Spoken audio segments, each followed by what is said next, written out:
تو جو مشرک ہے نا، مشرک وہ کیا کرتا ہے؟ یا رسول اللہ مدد، اے اللہ کے نبی ہماری مدد کریں، یا رسول اللہ انظر حالنا، آپ ہماری حالت کو دیکھیے، واسمع قالنا، آپ ہماری باتوں کو سنیے. یہ آج کل مسجدوں میں دعائیں چل رہی ہیں، عربی میں، پبلک کی سمجھ بھی نہیں آ رہی ہوتی، مقصد اس کا یہی ہوتا ہے، یا رسول اللہ آپ ہماری حالت کو دیکھیے. دیکھنے کا کیا مطلب ہے؟ پھر رحم کھائیے ہمارے اوپر، ہمارے حالات صحیح کر دیں. واسمع قالنا، ہماری باتوں کو سنیے.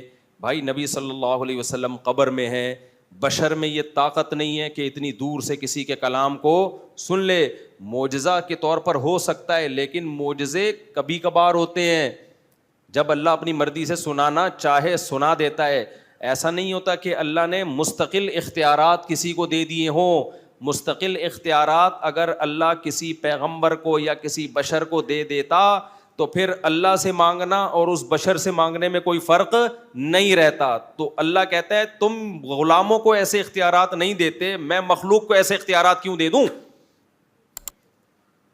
میں مخلوق کو ایسے اختیارات کیوں دے دوں؟ تبھی ہم مشرکوں سے کہتے ہیں کہ اگر نبی صلی اللہ علیہ وسلم ہماری مدد ہر جگہ سے کر سکتے ہیں، اللہ نے اختیارات دیے، تو پھر اللہ کو کب پکاریں اور نبی کو کب پکاریں؟ جب سارے کام نبی بھی کر سکتے ہیں، تو اگر کوئی ساری زندگی اللہ کو پکارے ہی نہیں، نبی ہی کو. دیکھو یہاں کوئی وزیر ہو جو پانی پہنچانے کا ذمہ دار ہو، گورنمنٹ نے اس کو یا کہ الیکٹرک والوں کو اختیار دے دیا ہے کہ جب مناسب سمجھو تو بجلی وہ لوڈ شیڈنگ کر لینا، اور جب سمجھو تو بجلی دے دینا. تو ہم کس کے پاس جاتے ہیں؟ کہ الیکٹرک والوں کے پاس. ہمیں پتہ ہے بھائی ادھر جائیں، انہوں نے ان کو اختیارات دیے ہوئے، ادھر ہی جاتے ہیں نا. یہاں سے کام نہیں ہوگا پھر کہاں جائیں گے؟ پھر اوپر کی جانب جائیں گے ہم. تو مشرک کا یہ عقیدہ ہے کہ ہم نبی سے پہلے مطالبہ کرتے ہیں، اگر یہاں سے کام نہیں ہوا تو پھر کس کے پاس جائیں گے؟ اللہ کے پاس. تو یہ کوئی لاجک کی بات ہے؟ یعنی نبی نہیں کریں گے بھائی نبی نہیں کریں گے پھر اللہ کر دے گا؟ تو یہ دنیا کی وزارتوں میں تو یہ بات سمجھ میں آتی ہے کہ الیکٹرک والے آپ کی بات سن نہیں رہے، وہ سو رہے ہیں، یا ان کو آج کام ہے، یا ان کو پتہ ہے ہمیں گورنمنٹ نے جتنی بجلی دی ہے اس میں اتنی ہی ہم پبلک کو دے سکتے ہیں، اس سے زیادہ دے نہیں سکتے، تو پھر ہم اوپر کی جانب جاتے ہیں.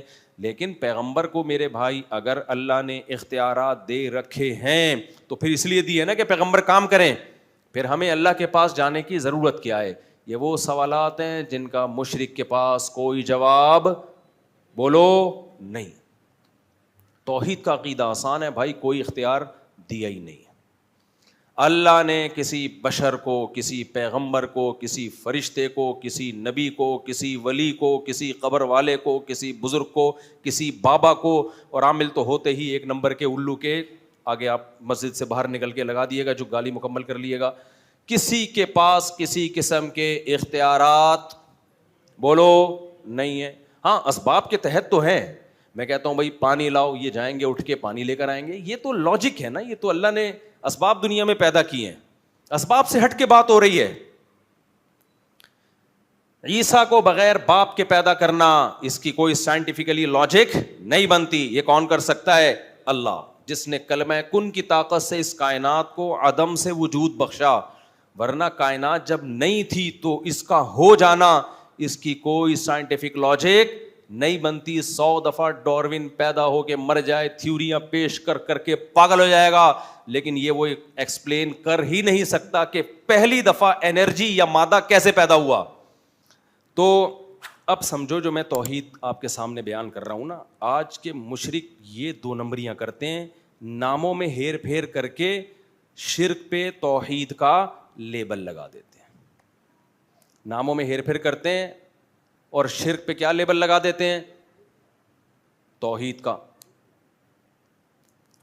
اب آپ دعا مانگ رہے ہیں، یا رسول اللہ انظر حالنا، اے نبی ہماری حالت کو دیکھیے، ہماری باتوں کو سنیے، ہماری مدد کیجیے. آپ ان سے جا کے کہتے ہو بھائی نبی تو قبر میں ہے، تو وہ جواب میں کہتے ہیں نبی ہماری ہر جگہ سے پکار سنتے ہیں. نبی کو اللہ نے اختیارات دے رکھے ہیں، جب چاہیں جس کی چاہیں مدد کر سکتے ہیں. تو یہی تو الوہیت ہے. جس کو پکارا جائے یہ نظریہ رکھ کر، تو اسی عمل کو دعا کہا جاتا ہے، اور یہ دعا اللہ کی نظر میں عبادت ہے، بلکہ عبادت کا جزو اعظم ہے۔ ہر بھگوان کو پکارا جاتا ہے، ہر معبود کو۔ ہندو مندر میں جا کے سجدوں کو اتنا فوکس نہیں کر رہے ہوتے جتنا اس کو پکار کو کہ میرا یہ کام کر دے، میرا یہ کام کر دے، میرا یہ کام کر دے۔ مزاروں میں لوگ طواف اور سجدوں کو اتنا فوکس نہیں کرتے جتنا اس سے مرادیں مانگنے کو فوکس کرتے ہیں۔ اسی وجہ سے قرآن نے کہا کہ ادعوا ربکم وقال ربکم ادعونی استجب لکم، تمہارا رب کہتا ہے مجھ سے دعا مانگا کرو، میں تمہاری دعاؤں کو سنتا ہوں۔ ان الذین یستکبرون عن عبادتی، جو میری عبادت سے تکبر کرتے ہیں وہ جہنم میں جائیں گے۔ دیکھو اللہ نے پہلے کہا کہ مجھ سے دعا مانگا کرو، پھر اللہ نے کہا کچھ لوگ ہوں گے جو دعا مانگنے میں تکبر کریں گے، تو اللہ نے کیا فرمایا؟ جو میری عبادت سے تکبر کرتے ہیں۔ تو یہاں اللہ دعا کو کیا کہہ رہے ہیں؟ عبادت۔ بھائی صاحب سمجھ میں آ رہی ہے کہ نہیں آ رہی ہے؟ دیکھو اللہ نے اس سورہ زمر کی اس آیت میں کیا فرمایا؟ مجھ سے دعا مانگا کرو، اور جو میری عبادت نہیں کرتے یعنی مجھ سے دعا نہیں مانگتے۔ تو تمام مفسرین لکھتے ہیں اس آیت کے تحت کہ اس میں اللہ نے صاف بتا دیا کہ دعا ہی کیا ہے؟ اصل عبادت ہے۔ تو جب آپ نبی سے دعا مانگ رہو، یا رسول اللہ انظر حالنا واسمع قالنا، یا رسول اللہ مدد، یا علی مدد، یا غوث آدم مدد، تو آپ سے پوچھا جائے گا بھائی اس کا مطلب کیا ہے؟ اگر آپ مطلب یہ بیان کرتے ہو کہ نبی میری جب چاہیں مدد کر سکتے ہیں، اس کا مطلب آپ نبی سے دعا مانگ رہے ہو، اس کا مطلب آپ نبی کی عبادت کر رہے ہو۔ پھر اس تکلف کی ضرورت نہیں ہے کہ میں نبی کی قبر پہ سجدہ نہیں کرتا، میں نبی کی قبر پہ طواف نہیں کرتا، میں عبادت تھوڑی کر رہا ہوں، میں تو نبی سے مانگ رہا ہوں۔ بھائی تو مانگنا ہی تو عبادت ہے۔ جیسے اس نے تھپڑ لگایا تھا اور کہا تھا میں نے تھپڑ نہیں مارا، میں نے تو چپیٹ مارا ہے، تو تھپڑ کو لالو کھیت کی زبان میں چپیڑ کہا جائے گا۔ کیا خیال ہے بھائی؟ بشرطے کہ اسٹائل لالو کھیت والا ہو۔ دیکھو ایک اسٹائل لکھنؤ کا ہوتا ہے تھپڑ کا، اس میں بڑی تمیز سے درود شریف پڑھ کے لگایا جاتا ہے۔ ایک اسٹائل ہے لالو کھیت کا، تھپڑ لگانے کے بعد سوچتا ہے آدمی کہ اس کا ری ایکشن کیا ہوگا۔ تو مشرک کیا کرتا ہے؟ الفاظ کے بکھیڑوں میں الجھاتا ہے۔ آپ یہ آج کل یہ منجن بہت بک رہا ہے، بہت زیادہ بک رہا ہے یہ منجن۔ وہی میں بار بار کہتا ہوں نا، فرقہ واریت کے خلاف۔ میں کس کے خلاف ہوں؟ فرقہ واریت کے خلاف۔ لوگ کہتے ہیں ویل ڈن، یہ بندہ ہے نہ حنفی ہے، نہ شافی ہے، نہ دیوبندی ہے، نہ بریلوی ہے، نہ شیعہ ہے، نہ سنی ہے۔ واہ واہ، کام کیا ہو رہا ہے؟ نیا فرقہ لانچ۔ بجائے اتنے ساروں کو ختم کرنے کے ایک نیا مارکیٹ میں آ رہا ہے۔ لوگ کام نہیں دیکھ رہے، لوگ کیا دیکھ رہے ہیں؟ لیبل دیکھ رہے ہیں۔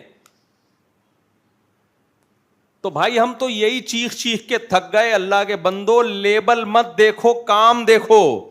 دیکھو تبلیغ والے فرقہ واریت کے خلاف ہیں، کام سے پتہ چلتا ہے خلاف ہیں۔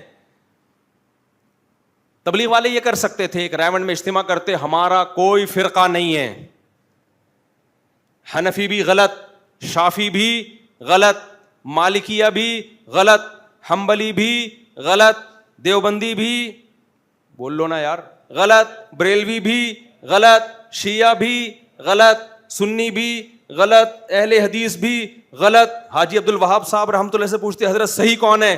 صحیح صرف ہم، کیونکہ ہمارا کوئی فرقہ نہیں ہے۔ سمجھ میں نہیں آ رہی بات؟ پھر اس جماعت میں جب کوئی آتا، پھر حاجی عبد الوہاب صاحب کی قرآن و حدیث کی روشنی میں اپنی ایک نئی نماز آتی مارکیٹ میں، ٹھیک ہے نا؟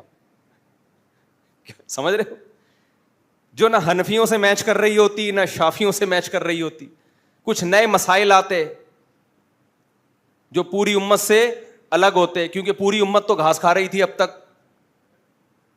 آپ فرقہ واریت کے خلاف۔ پھر جب کہتے حضرت یہ تو ابو حنیفہ بھی اس کے قائل نہیں ہے، آپ کوئی نیا مسئلہ مارکیٹ میں لے کر آئے ہیں، یہ تو اجماع امت کے خلاف ہے۔ وہ کہتے ہیں میں کسی کو نہیں مانتا، میں صرف قرآن کو اور حدیث کو مانتا ہوں۔ اور سہروزے کی جو جماعتیں میں نکالوں گا ان جماعتوں میں یہی سکھایا جائے گا کہ صرف قرآن حدیث، اور قرآن حدیث کا مطلب یہ ہوگا کہ باقی سارے کیا ہیں؟ غلط. قرآن حدیث کو تو سب مانتے ہیں، لیکن قرآن حدیث کو اس طرح سے ماننا کہ باقی سب کو کیا کر دینا، کہ باقی سب گھاس کھا رہے تھے، وہ تورات انجیل پر عمل کر رہے تھے، ہم کیا کر رہے ہیں؟ ہم ہیں جو قرآن و حدیث کو لے کر آئے ہیں. تو تبلیغی جماعت سے بڑا فرقہ پھر دنیا میں نہیں ہوتا. پھر حاجی عبد الوہاب صاحب سے جب اختلاف ہوتا کسی اور بزرگ کا تو ایک فرقہ 2 فرقوں میں ڈیوائڈ، پھر کسی اور کا اختلاف ہوتا تو 4 فرقے، پھر 8. اب تک تبلیغی جماعت کے 48,000 فرقے بن چکے ہوتے. سب کا یہ دعویٰ ہوتا کہ ہمارا کوئی فرقہ نہیں ہے. کام فرقہ پرستی کا ہوتا، لیبل امت کے اتحاد کا لگتا. عربی میں معبود کو کہتے ہیں الہ. کیا کہتے ہیں؟ الہ. ہم کہتے ہیں نا لا الہ الا اللہ. لا کا مطلب نہیں، لا الہ کوئی عبادت کے قابل نہیں ہے، کوئی معبود نہیں ہے سوائے اللہ کے. ہمیں اگر کوئی کہے اس قبر کے سامنے سجدہ کرو تو کیا ہم کر لیں گے؟ کیوں؟ اس لیے بھائی قبر معبود نہیں ہو سکتی، قبر جو ہے وہ عبادت کے قابل نہیں ہے. تو یہ وہ معبود ہیں. اگر آپ ہندو سے کہیں بھائی یہ مورتی ہے، آپ اس کے سامنے جھک جاؤ، آپ اس کی عبادت کرو، تو وہ کرے گا نا؟ وہ منع نہیں کرے گا. منع اس لیے نہیں کرے گا بھائی وہ کہتا ہے کہ یہ بھی کیا ہے؟ معبود ہے، اور معبود اسے کہتے ہیں جس کی عبادت کی جائے. ہم کہتے ہیں عبادت تو اس کی جا رہی ہے، معبود تو یہ ہے مگر جھوٹا معبود ہے، سچا معبود نہیں ہے، حقیقی معبود نہیں ہے، تمہارا بنایا ہوا معبود ہے. تو کچھ معبود وہ ہوتے ہیں جن کو ہم مانتے ہیں کہ یہ جھوٹے ہیں، لہذا ہم ان کی عبادت نہیں کرتے. عیسائی جو ہیں وہ حضرت عیسیٰ علیہ السلام کو معبود کہتے ہیں. کہتے تو نہیں ہے، مانتے ہیں. ہم جب عیسائیوں سے کہتے ہیں بھائی معبود تو صرف ایک ہے، تمہاری کتابوں میں بھی لکھا ہوا ہے کہ معبود ایک ہے، تورات میں انجیل میں ہے کہ معبود جو عبادت کے لائق ہے وہ کتنے ہیں بھائی؟ صرف ایک. تو وہ کہتے ہیں ہم کب کہتے ہیں کہ 2 ہیں؟ ہم بھی کہتے ہیں معبود ایک ہے. ہم کہتے ہیں پھر عیسیٰ سے مدد کیوں طلب کرتے ہو؟ وہ کہتے ہیں ہم تو مدد طلب کر رہے ہیں، عبادت نہیں کر رہے. تو قرآن کہتا ہے کسی سے مدد طلب کرنا، اسباب سے ہٹ کے مدد طلب کرنا، یہ عبادت ہی ہے. سمجھتے ہو کہ نہیں سمجھتے؟ دیکھو ایک ہندو بھگوان کے سامنے جھکا ہوا ہے اور مٹھائی رکھ رہا ہے، منتیں مان رہا ہے، طواف کر رہا ہے، سجدے کر رہا ہے. ہم اس سے کہتے ہیں بھائی اس کی عبادت کیوں کر رہا ہے؟ وہ کہہ رہے ہیں میں عبادت تھوڑی کر رہا ہوں، میں تو چکر لگا رہا ہوں، میں عبادت تھوڑی کر رہا ہوں، میں تو مدد طلب کر رہا ہوں بھگوان سے. تو ہم کیا کہیں گے؟ اور عبادت کے کیا بھائی کوئی سینگ ہوتے ہیں جس سے پتہ چلتا ہے کہ عبادت کر رہا ہے؟ ورشپ کسے کہتے ہیں؟ اسی کو تو کہتے ہیں. میں سمجھا پا رہا ہوں اپنی بات کہ نہیں سمجھا پا رہا؟ بعض دفعہ آپ کام وہ کر رہے ہوتے ہو، اس کام کو نام دینے کے لیے تیار نہیں ہوتے. آپ کو کسی کمزور پہ غصہ آیا، کسی نے کہا جب کسی کمزور پہ غصہ آیا کرے تیری عادت ہے اس کو تھپڑ مارنے کی، آئندہ تو نے تھپڑ مارا تو میں تجھے مکہ ماروں گا. کسی بڑے دہشت گرد نے آپ کو دھمکی دے دی کہ تو بڑے تھپڑ مارتا پھر رہے، آئندہ کسی کمزور پہ کمزور کو تو نے تھپڑ مارا تو میں تجھے کیا ماروں گا؟ بولو نا یار، میں مار تھوڑی رہا ہوں، مکہ ماروں گا. آپ عادت سے مجبور تھے، کمزور پہ غصہ آیا، آپ نے تھپڑ مار دیا اس کو کھینچ کے. اب وہ محلے کا دادا دیکھ رہا تھا، اس نے بولا میں نے تجھے کہا تھا نا تھپڑ نہیں مارنا. آپ نے کہا میں نے تھپڑ تھوڑی مارا ہے، میں نے تو چانٹا مارا ہے. یہ تھپڑ نہیں ہے، یہ کیا ہے؟ چانٹا ہے. تو وہ اس کا جواب یہ کہ وہ بھی ایک مکہ لگائے. اور کہ یہ مکہ نہیں ہے، یہ دھکا ہے، کچھ بھی کہہ لو اس کو. اس لیے علماء بیان کرتے ہیں العبرۃ للمعانی، فقہ کا ایک قاعدہ ہے العبرۃ للمعانی لا للالفاظ. شریعت الفاظ کے بکھیڑوں میں نہیں پڑتی، شریعت دیکھتی ہے کام کیا ہو رہا ہے. لیبل اس پہ کچھ بھی لگا لو، لیبل لگانے پر گورنمنٹ کی طرف سے کوئی پابندی نہیں ہے، کام دیکھا جائے گا کیا ہو رہا ہے. آپ کر عبادت رہے ہو، اس کو نام عبادت کا نہیں دے رہے. شریعت آپ کے الفاظ کے بکھیڑوں کو ماننے کے لیے تیار نہیں ہے. آپ کسی سے مدد مانگ رہے ہو، دعا کر رہے ہو کہ یہ کام کر دے، جب کہا جاتا ہے بھائی یہ تو عبادت ہے، آپ کہتے ہیں عبادت تھوڑی، یہ تو میں مدد مانگ رہا ہوں. بھائی مدد تو پولیس سے بھی مانگی جا سکتی ہے، تو اس سے مدد مانگ لی تو کیا ہو گیا؟ بھائی پولیس سے جو مدد مانگی جاتی ہے وہ اسباب کے تحت ہوتی ہے، اس سے جو مدد مانگ رہے اس کی کوئی لاجک بنتی نہیں ہے. جس کی مدد کی کوئی لاجک نہ بنتی ہو وہ والی مدد دعا کہلاتی ہے، بے شک آپ اس کو دعا کا نام دینے کے لیے تیار نہ ہو. اور دعا عبادت ہے، بے شک آپ اس کو عبادت کا نام دینے کے لیے تیار نہ ہو. بات سمجھ شریف میں آ رہی ہے کہ نہیں آ رہی ہے؟